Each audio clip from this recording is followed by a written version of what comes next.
नमस्ते वासुदेवाय।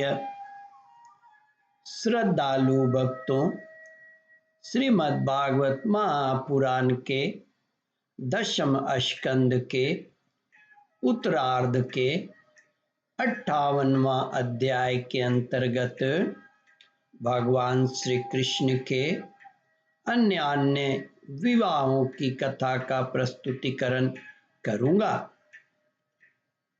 इसके पहले 57वां अध्याय समाप्त हो चुका है। जहां तक आप कथा श्रवण कर चुके हैं उसके आगे का प्रस्तुतिकरण करता हूं। श्री सुखदेव जी कहते हैं, परीक्षित, अब पांडवों का पता चल गया था कि वे लाक्षा भवन में जले नहीं हैं। एक बार भगवान श्री कृष्ण उनसे मिलने के लिए इंद्रप्रस्थ पधारे। जब वीर पांडवों ने देखा कि सर्वेश्वर भगवान श्री कृष्ण पधारे हैं तो जैसे प्राण का संचार होने पर सभी इंद्रियां सचेत हो जाती हैं, वैसे ही वे सब के सब एक साथ उठ खड़े हुए। वीर पांडवों ने श्री कृष्ण का आलिंगन किया। उनके अंग संग से इनके सारे पाप ताप धुल गए। भगवान की प्रेम भरी मुस्कुराहट से सुशोभित मुख सुषमा देखकर वे आनंद में मग्न हो गए।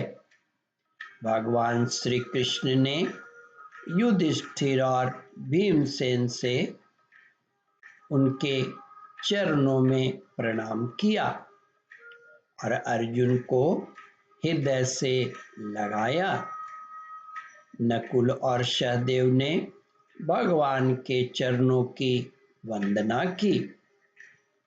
जब भगवान श्री कृष्ण श्रेष्ठ सिंहासन पर विराजमान हो गए तब परम सुंदरी श्याम वर्णा द्रौपदी, जो नवविवाहिता होने के कारण तनिक लजा रही थी, धीरे धीरे भगवान श्री कृष्ण के पास आई और उन्हें प्रणाम किया।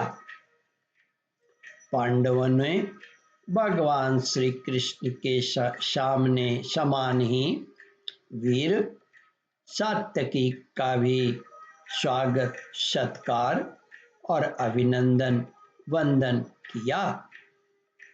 वे एक आसन पर बैठ गए। दूसरे यदुवंशियों का भी यथायोग्य सत्कार किया गया तथा वे भी श्री कृष्ण के चारों ओर आसनों पर बैठ गए। इसके बाद भगवान श्री कृष्ण अपनी फुआ कुंती के पास गए और उनके चरणों में प्रणाम किया।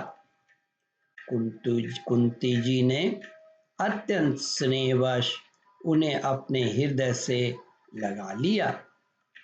उस समय उनके नेत्रों में प्रेम के आंसू छलक आए।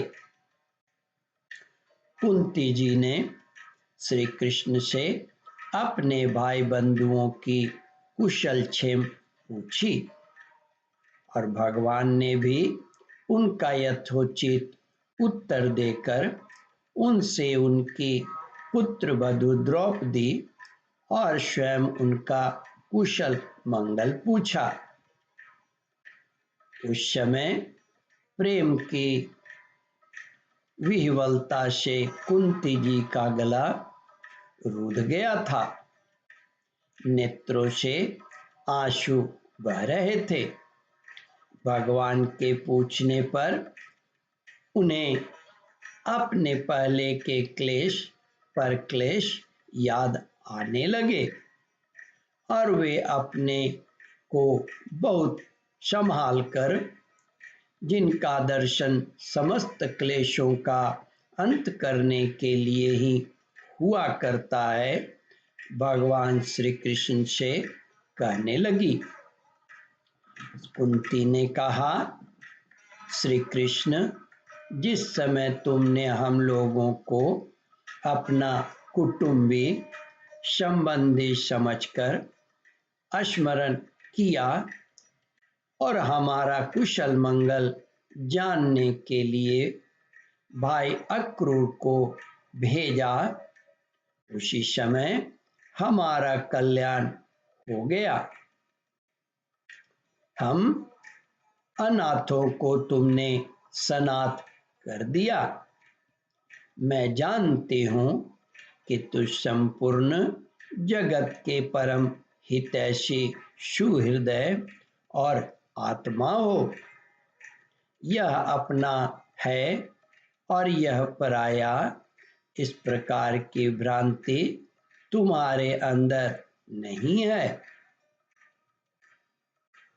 ऐसा होने पर भी श्री कृष्ण, जो सदा तुम्हें स्मरण करते हैं, उनके हृदय में आकर तुम बैठ जाते हो और उनकी क्लेश परंपरा को सदा के लिए मिटा देते हो। ओम परमात्मने नमः। श्रद्धालु भक्तों, इस कथा को ध्यान पूर्वक श्रवण, मनन और इसका चिंतन करें। इस कथामृत का रसास्वादन अपने बंधु बांधवों को भी करावे। इस वीडियो को शेयर और सब्सक्राइब करें। ओम परमात्मने नमः।